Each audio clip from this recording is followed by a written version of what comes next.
అసలు రాజధాని ఎందుకు అంట.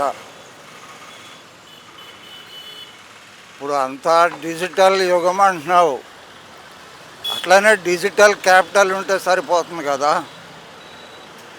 ఇప్పుడు అమెజాన్ తీసుకోండి, లక్షల కస్టమర్స్ని ఎంగేజ్ డీల్ చేస్తున్నది. అట్లానే any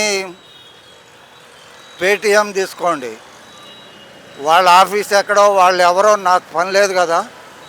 I am daily using Amazon, Paytm.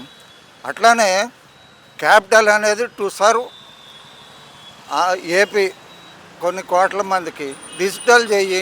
ఎందుకంత ఖర్చు పెట్టుడు దానికి? రైతుల దగ్గర 40,000 ఎకరాల భూసేకరణ అతిపెద్ద ఎయిర్పోర్ట్ అని కూడా మాట్లాడుతున్నారు. అట్లని కాదు నా ఐడియా. అసలు క్యాపిటల్కి మనీ వేస్ట్ చేయటం అవసరం లేదు.